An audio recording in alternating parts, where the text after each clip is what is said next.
Have you ever seen a newborn animal? Or better yet, have you ever seen an animal give birth? In nature, animals have many different ways of bringing life into the world, and they all vary greatly. We can't cover all of them today, but here are 15 crazy ways animals give birth. Don't be mistaken by this ocean swimmer's fish-like tendencies. Stingrays give birth to live young in litters of 5 to 13. But despite the live births, this ain't no mammal pregnancy. Stingrays are oviparous, so instead of a placenta, the female stingray's embryos absorb nutrients through a yolk sac. Once that runs out, the mother provides a nutritious uterine liquid, or milk. Just before the stingray young are ready to leave their mother's bodies, they push themselves out of their shells. Stingray babies are immediately independent. Not quite a mammal birth and not quite a fish birth. The stingray's process of bringing their young into the ocean is like no other. And neither is that of the panda. Pretty ironic that the species known as a giant panda are born weighing about the same weight as a pomegranate. Much like human babies, these little fluffy guys are born pretty much totally helpless. In fact, more so than human babies. Panda cubs are born with no markings and are totally blind. Giant panda mothers have to completely commit to their newborns. After giving birth, these massive mothers go to their dens for several days to nurse and care for their young. They don't leave once for several days, not even to get a bite of bamboo or a sip of water. If anyone needs maternity leave, it's these mamas. Now that you've seen a tiny baby, how about a massive one? The size of a whale calf is determined by the size of its mother, but in most cases, newborn whales are about 1/3 the size of their mothers. For example, a gray whale calf will always be smaller than a blue whale calf. Despite looking like a giant fish, whales are in fact mammals, meaning they carry offspring in their womb and give birth to live young. After 9 to 16 months in the womb, whales are ready to leave the oven. Unlike most mammals, whales exit the womb feet, or in this case tail first. This is to prevent drowning. In fact, the first thing the mother does after giving birth is nudges her baby to the surface to take their first breath. Whale calves stick to their moms for about 2 years, until they're fully developed. That is, except for killer whales. These big babies stay with their mamas for life. Guess killer whales aren't so killer after all. Killer whales must respect their mothers a lot. Giraffes certainly do. In fact, giraffes trust their mother's opinion so much that they choose to give birth in the exact location that their mother did, and that their mother's mother did. These locations are often the birthing places for many giraffes and many generations. They'll continue to return to these locations to have all their young to come. It's no secret that giraffes are tall. In fact, these long-legged creatures are the tallest mammal in the world. Because giraffe calves have such long spindly necks, their mothers have to give birth standing. Calves come out of the womb, head and front legs first, in a Superman position. At 6 feet tall, these newborns are probably about the same height as Clark Kent. But let's talk about an animal that's less Superman and more Aquaman. Like whales, dolphins come into the world flippers first. They need to get their tails going as quickly as possible so that once they're out, they can swim to the surface. With a bit of nudging from mom, of course, these young dolphins have to fight to the surface to take their first breath. Dolphins only give birth to one child at a time, and these newborn dolphins have incredibly high mortality rates. Dolphin young are wholly dependent on their mothers after being born, getting all their nutrients from their thick paste-like milk. Dolphin Go-Gurt, anyone? Speaking of risky births, imagine your intro to life was getting dropped from up to 3 feet off the ground. This is what it is for newborn elephants, and at 200 to 320 pounds, they aren't going down lightly. The ammonia sac is slowly released during pregnancy to provide a bit of an air cushion for the drop, meaning it hopefully stays intact and softens the blow of the fall. These big babies nurse until they are 4 years old and rely on their mothers until they're 6 years old. Not long, considering she was pregnant for nearly 2 years. Imagine if humans took that long to cook. Elephants aren't easily compared to humans, but these next animals are. The craziest thing about orangutan births, just how similar they are to human birth. These primates are pregnant for about 8.5 months before giving birth, just 1 month shy of us. After the newborn orangutan has been birthed, they are entirely dependent on their mother. Like a human baby, its head needs to be supported, as its neck is still too weak to hold that massive noggin up on its own. This mama orangutan knows just what to do. She instinctively clears her baby's airways and keeps it supported and warm against her body. When it comes to childcare, these orangutans don't monkey around. Orangutans may take childbearing slowly, but not rabbits. Rabbits are only pregnant for about a month, meaning they can have several litters of bunnies a year. Baby rabbits are formally known as kittens.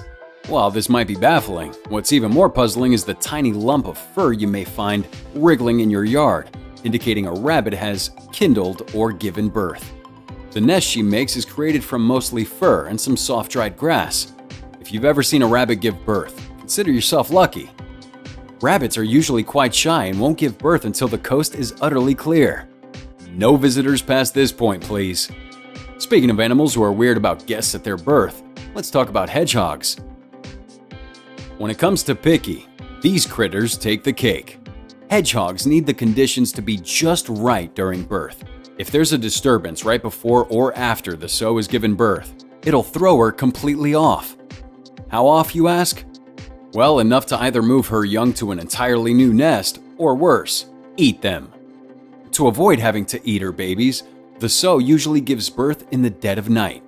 Although each hedgehog's tolerance for disturbance is different, it's generally recognized that hedgehogs who are close to giving birth should be left alone at all costs.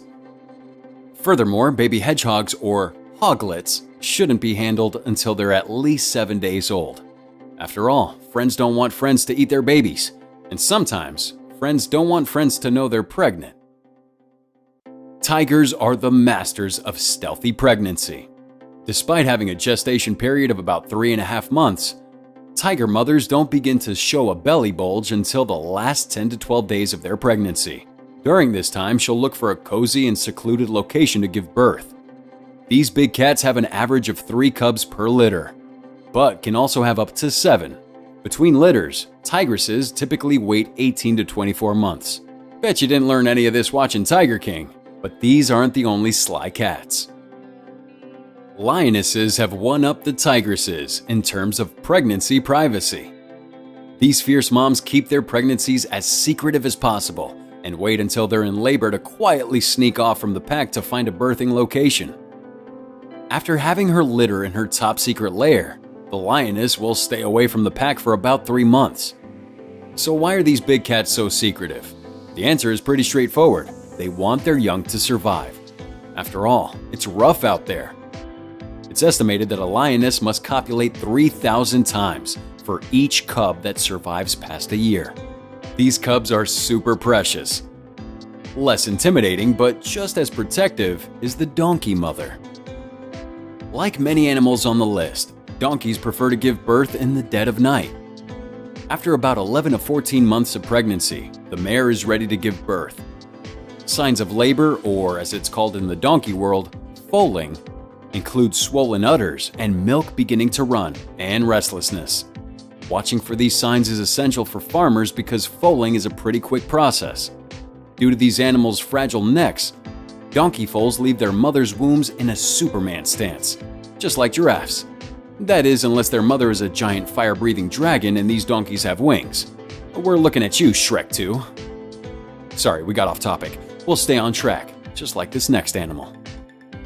Despite their generally refractive and unhinged behavior, squirrels have a very organized yearly baby-making schedule. Squirrel mating happens between December and February, just in time for Valentine's Day, and then again from June through August. With a gestation period of 38 to 46 days, newborn squirrels arrive just over a month after each of these mating periods. These squirrel babies, called kits or kittens, are born blind and spend the first 2 to 3 months of their lives depending on their mother for nutrients and care. They spend these months in one of 2 nests, the tree cavity den or the leaf nest. The tree cavity den looks coziest to us, but what do we know? We may be nuts. But we aren't squirrels. And we certainly aren't snakes. But these squirmy creatures are. While some snake babies hatch from eggs, other snakes give birth to live young. In fancy terms, this means that snakes' birthing patterns can be sorted into two categories: oviparous and viviparous, or sometimes a combination of both, known as ovoviviparous. The rosy boa that you see here is ovoviviparous. Oh, what a mouthful. Just like the stingrays we already talked about, this means that the snake lays eggs, but the eggs stay within the mother's body, and the offspring are born only after they've hatched internally. While many animals stay with their children for days, months, or even a lifetime, snake moms tend to slither right off after birth. See ya, squirt. On to a stronger mother-child relationship. We've got a little challenge that will take 5 seconds and will change your life forever. You ready? All you have to do is like, subscribe, and hit that notification bell, and you will receive 10 free years of good luck. It's as simple as that. Sea lions. These massive animals have such strong bonds with their children that they create individualized calls for each pup to locate them amongst the sea of newborns on the beach. After sea lion mothers spent a year being pregnant, they give birth in June or July. Despite their namesake, sea lion pups don't know how to swim as newborns, but learn quickly with other pups during the first few months of their lives. Pups weigh about 15 pounds at birth and spend somewhere between 6 and 9 months nursing before they're ready to fly the coop, or more specifically, flee to the sea.